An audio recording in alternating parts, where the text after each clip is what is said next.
Booyah!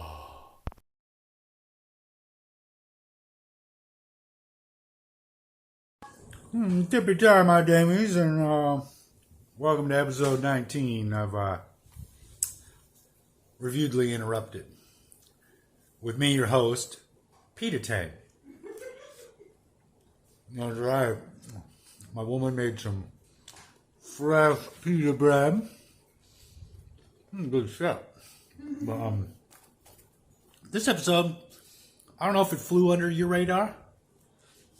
Or if it didn't, if you're like, oh shit, I totally forgot about that. Or if you actually dig it or you remember it and you think it sucks ass. Regardless, this episode is The Gallows. Wah. I really dug this, you know. With Paranormal Activity, Insidious, Sinister, all that shit. If it said Blumhouse, I'm in it. I really like the way that they do their movies and everything, you know? I don't know, The Conjuring. They got a good vibe. They're really good at doing horror, you know? And, I don't know, it might end up being that Blumhouse will be one of those ones where people are like, but it was too Hollywood-y or something. I don't know. But, sorry guys, I'm going to eat this pita and I'm going to talk, and that's just the way it's going to be. I could not pass up this pita. It was time to do the video, but I'm like, there. You guys, listen to me. Eat and chew pita. I'll talk about the Gallows. Yeah. Jealous much? You're so fucking jelly. So fucking jelly. I'm going to call you raspberry jelly person. That's dumb. But I really dug this. You know, when I just kind of stumbled across it and I was like, I think it was just actually at some place. And I saw that it was like from the producer of Paranormal Activity and Insidious. And I was like, you know what? Paranormal Activity, super low budget and everything. It actually creeped the shit out of me. I was creeped out by that motherfucker. And Insidious, oh my God. Insidious was just great, you know? Just the way it moved along. It was like a ghost story, but a demonic possession movie. And it just went some different routes that I was like, I really, really fucking liked. And then, of course, like, you know, Sinister. They brought us Sinister, and Sinister was like fucking epic. All about snuff films. People forget that. Snuff films, snuff films, snuff films. All it's about is about demonic snuff films or whatever. How fucking nuts is that? And then the second one where it's like some ghost kid showing a living kid snuff films. Yeah, we'll get into that when I get to those movies. But so I saw The Gallows and I was like, you know, I'm going to give it a shot. And I don't know, there's nothing really crazy, like, significant about it that's going to be like, oh, this is what makes it like some super great movie. It was just a really solid fucking movie. I like the way it played. And if you've seen it, you know the ending. They could have made more. You know, I don't know what happened, you know, like maybe someone else does. And you can say something in the comments. Like seriously, guys, I'm not going to ask for a like. I'm not going to ask for a sub. All I'm going to say is, like, you know, comment on the video. Actually on the video, not like other places and stuff. Like, come here, man. Like, totally say what you got to say about the video. Tell me, you know, if you think my videos suck and, like, I'm wrong about something, or if you're like, oh, yeah, man, you know, that movie was tight. I like this and that about it. Or, you know, I didn't like this and that about it. You know, I'm totally cool with having agree to disagree fucking discussions about movies. I can do that. You know, we don't all have to like the same thing, as I've said before. We don't all have to hate the same thing. Billions and billions of movies out there. You're free to like what you want to like. You know, it's cool. Some people like fucking, I don't know, like The Notebook. There's people out there that actually like The Notebook, and there's people out there that actually like 50 Shades of Grey and all that bullshit. Not my jam, but it's cool. If they like it, watch it, you know? But, like, whatever. But The Gallows was really cool. It was totally set up. I would like to see sequels. It would be cool to see sequels of it. You know, a really good prequel sequel thrown in there. I mean, like I think I said before, this could be a trilogy at least a trilogy, like for real. They could have just fleshed it out, made it a trilogy, and been like, okay, we're done. But it's really open to where this could keep going. They could like, they could keep going with the found footage way they did it also, or they could just like do a like Blair Witch 2 Book of Shadows, which was like barely even connected to the original one, but it, like was just fucking hilarious, you know. I just always remembered as like, hey, that's the guy from Silk Stockings. I think he was like the second guy when the first guy left or something. I don't know, but yeah, you know. So I'm gonna go watch this again. This is a fun one. I really enjoy it. I like the way it plays out, and anybody that knows me knows that I maybe didn't totally take to the found footage genre when it first came out, because I was, especially Blair Witch. It took me a little bit to like really appreciate Blair Witch, you know, because I was like, what? This is so cheap. I could have made this movie. Yeah, but I didn't. They did, and they made a ton of money, and it was fucking bomb. And so I'm a real big fan of the found footage one. So I always kind of get a kick out of found footage ones, especially the different ways, because it's a type of filmmaking that, you know, it's still open for all kinds of genres. Like when Romero did Diary of the Dead, you know? I thought it was pretty cool that in his own Dead series, he made a found footage, you know, entry. And I thought that was pretty sick. So, yeah, I'm going to go watch this again. This creepy, chilling, terrifying, redefines horror movie. It says it on the back. Other people said that. I'm just saying what they said because I'm unoriginal. But all right, I'm gonna go watch this, and I'll get back with y'all. So call me down on the panty style, my damies. Back in a bit, bitches. Gallows.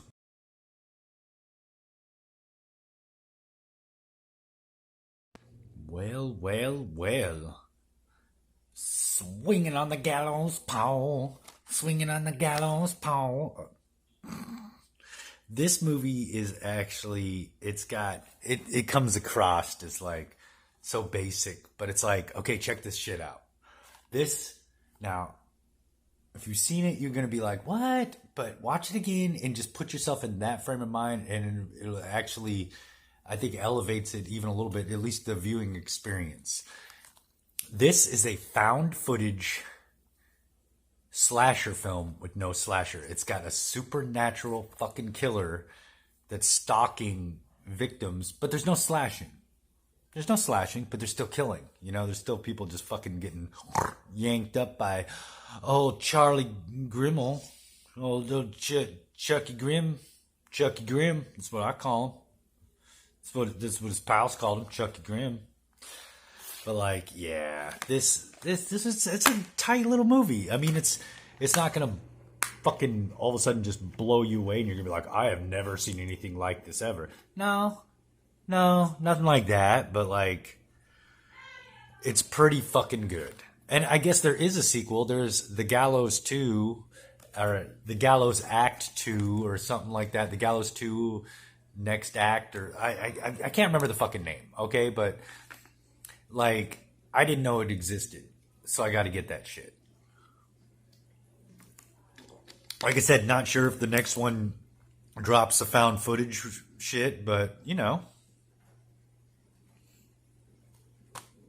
Don't matter. I'm down to see it. I want to see what happens in the next chapter of the Charlie Grimmel saga and everything.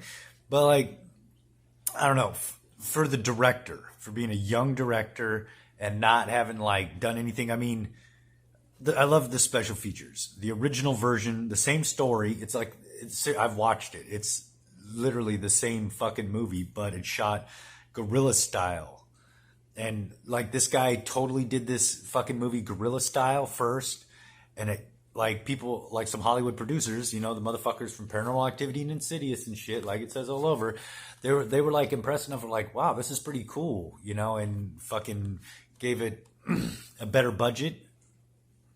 I wouldn't say it's like maybe a huge budget, but like, because I mean, it's still pretty, like, I mean, obviously more of a budget because like some of the effects, like a lot of the effects and everything else, but like still, like it's still pretty like low key. And the director, for like it being his first movie and shit, what's that motherfucker's name? Oh, Chris Loafing and Travis Clough did it. I remember just the one mofo or whatever, the little guy that looked like he was like fucking 15 or whatever. And like, but just for these motherfuckers to like do this whole thing guerrilla style, just put it out there, just making a film because they wanted to make a horror film because they're horror fans or whatever, And then putting it out there, and sort of like another company, Blumhouse, that I think like knows fucking horror. They're all over the place, and they love horror too. You could tell. It's just, it seems like Blumhouse, on most occasions, especially when it comes to like The Conjuring and shit like that. And I'm not even talking about the what, Conjuring 3 or whatever in the fuck it was. Was that the one where it was like they went to Europe, they went to Britain or whatever, like. I'm not even talking about that one. I'm talking about even the first one, the second one, Like, very British in a way. Paranormal Activity is British. Builds a lot of suspense, except it's done in an American way, where it's like, because my woman she doesn't like British movies because they lollygag. And they do. They think that lollygagging builds tension. At least a lot of the newer ones, especially the low budget stuff. I'm looking at you, Wild Eye releases. But like, They do feel that like, oh, if you lollygag, that builds tension. No, it builds frustration. Like there's like like I will say that these days, for the most part, even in like, films like this, like they know how to build tension with like the jump scares a little bit more. Like you figure out more information and everything. Just the pacing. The pacing is what does it. It's like, this movie doesn't go rip-roaring from, like, fucking right out of the gate. No, it takes a while to build, but, it starts building a little bit of tension here and there. It's, like, and it kicks in pretty soon. And then once the tension is built, like, where it's like, oh, shit, something's fucking up, man. There's something going on here. There's ghostly presences and shit that is not good. It's old Chucky Grims and shit. But, and then the pacing just keeps up with little things here and there, especially with like, it's probably easier to do like in the found footage style with the camera. Cause I mean, moving the camera around, it's very frantic and everything. And it's a great way that even if you're not having a lot of action going on, it still keeps the pace going. So I think that like this film really utilized that a lot. And like I said before, I'm quite the fan of the found footage film. Damn, that's a lot of alliteration, except, no, it is all F's. That's 3 F's. That's too many F's. We got to get rid of an F.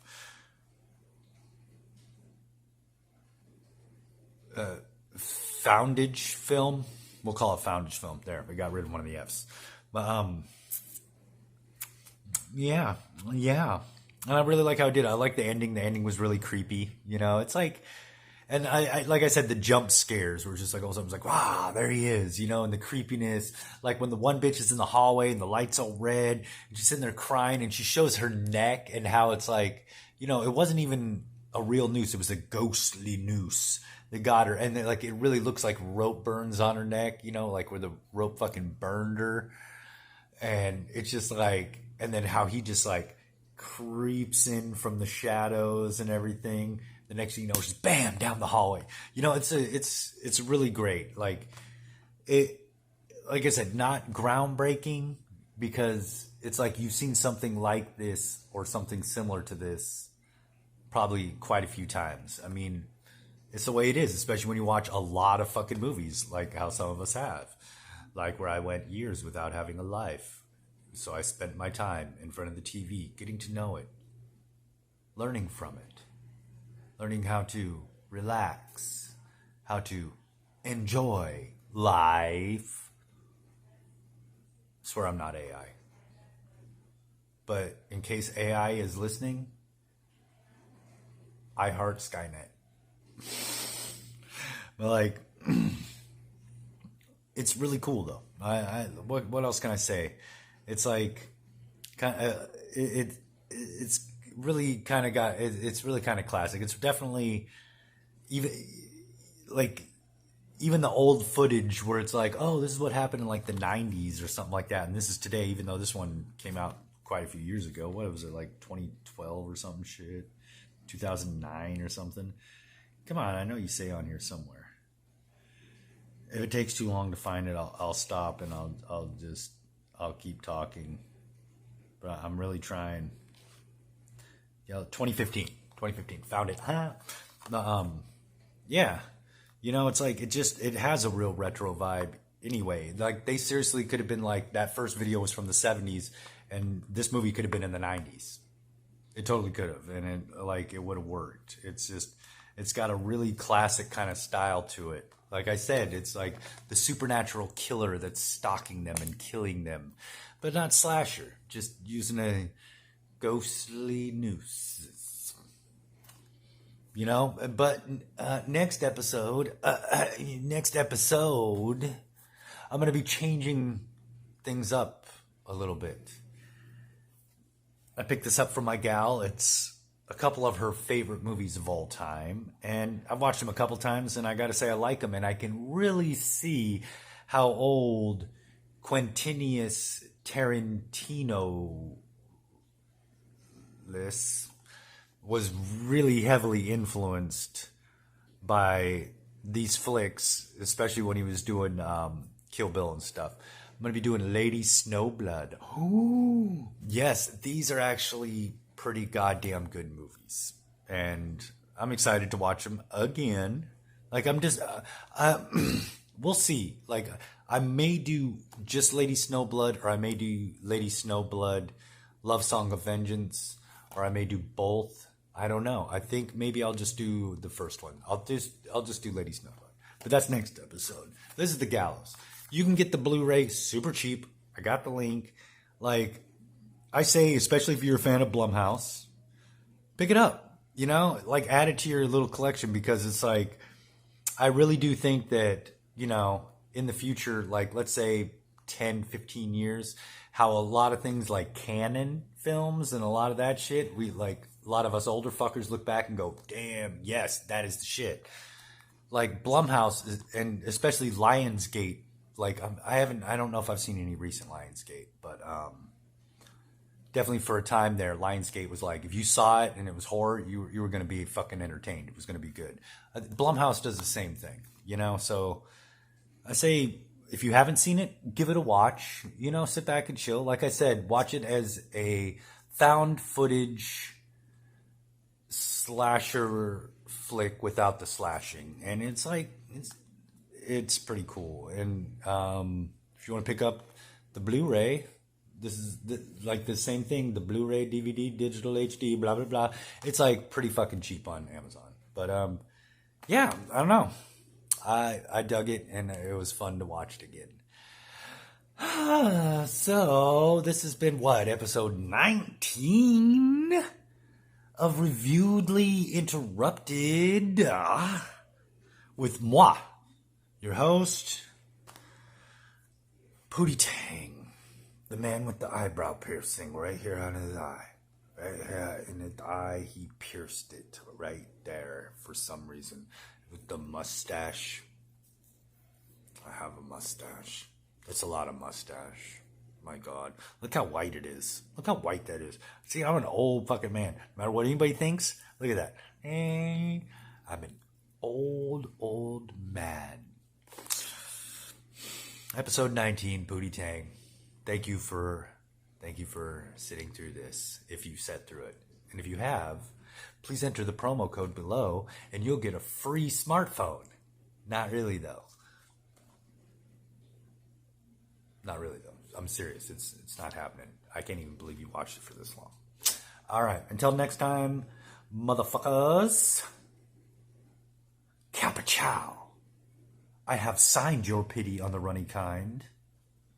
Wadata. Swinging on the gallows pole. Swinging on the gallows pole.